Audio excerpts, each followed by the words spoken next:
Sinugo niya sila upang ipahayag ang paghahari ng Diyos at magpagaling ng mga may sakit. So mainit na tinatalakay sa Kongreso yung pagdinig sa mga budget, no? Magkano ang budget na kailangan mo para maisagawa mo ang iyong mandato? Magkano bang kailangan mo para maisagawa mo ang iyong mandato? Bakit ko po nabanggit yan? Kasi narinig natin sa ating ebanghelyo, ang Panginoong Jesucristo ay nagbibigay ng gawain sa kaniyang mga alagad. Pero wala siyang binibigay na budget. Hindi ba? Sabi pa nga niya, wag daw magdala ng kung ano man. Ano pong gagawin namin para namin magawa yung aming tungkulin? Hindi nyo naman kami pinagdadala.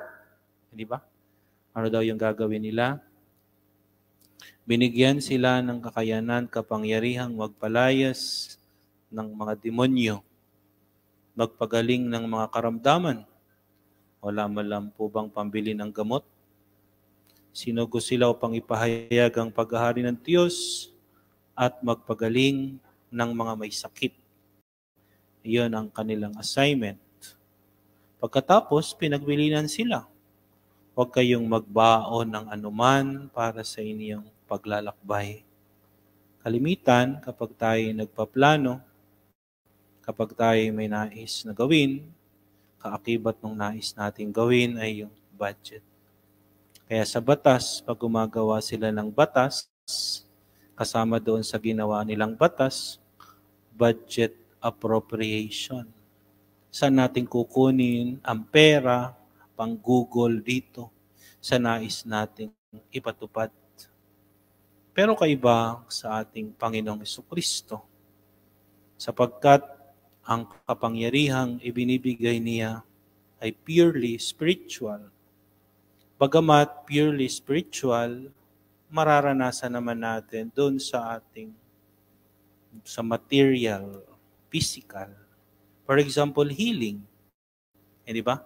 So yung kapangyarihang magpagaling ng may sakit ay spiritual, but if you will be well, kung ikay magagaling, mararanasan mo sa katawan mo. Hindi ba? Okay? Kaya spiritual. Parang sinasabi lang ng ating Panginoong Jesucristo sa kanyang mga isinusugo, huwag nating pagdudahan ang kaniyang kakayanang panatilihin tayo kapag sinunod natin ang kaniyang ipinag-uutos sa atin o ang ating mission. That concept is very evident in our situation. Hindi ba? So, may mga pinaplano tayo, hindi natin alam kung saan natin kukunin, pero pag dumating ng panahon, marami naman dumarating. Hindi ba? Marami namang nagbibigay. Sobra-sobra pa. Okay?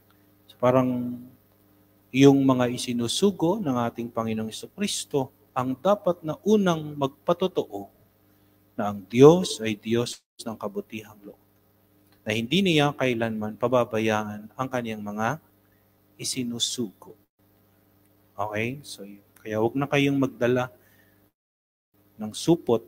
Pero siguro yung supot, dapat na tayong magdala para sa Sharon. Honey, kasi yung supot nila nun, yung lagayan nila ng ano yan. Iba naman yung supot natin ngayon. Honey, pang Sharon po yun, Father. Kasama po yun sa ibibigay sa inyo ni Lord para hindi na kayo magluto ng ulam. Yan. Kagaling ni Father mag-rationalize. Honey. Okay? So, yung poverty, the simplicity of lifestyle and poverty is actually a spirituality that relies on the super generosity and abundance of God. We trust Him. At yung mga isinugo niya lalong-lalo na, kagaya ng sinabi ko kanina, ang dapat magpatotoo na ang Diyos ay hindi matatawaran sa kanyang kagandahang loob.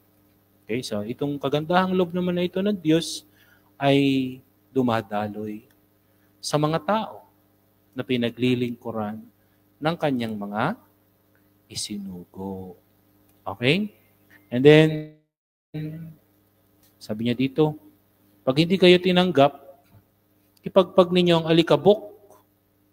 Bakit naman ipagpag ang alikabok? Sabi niya dito, upang manatiling babala sa kanila.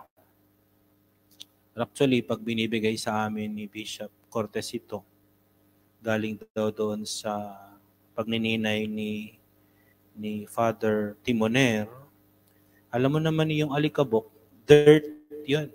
Diba? Dirt.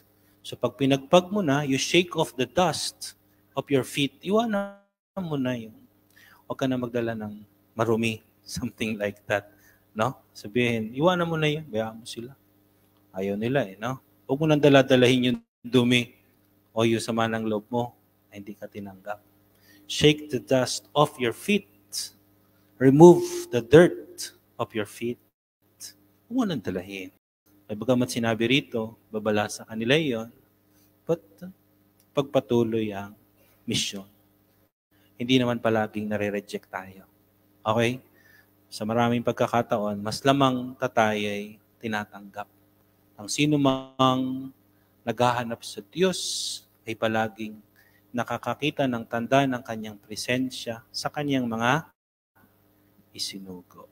Okay? So yung kapangyarihan ng Panginoong Jesucristo ay pinagkaloob niya sa kaniyang mga alagad kung ano yung kanyang ginagawa. Kaya itong mga alagad na ito ay makapangyarihan sa salita at gawa. Amen.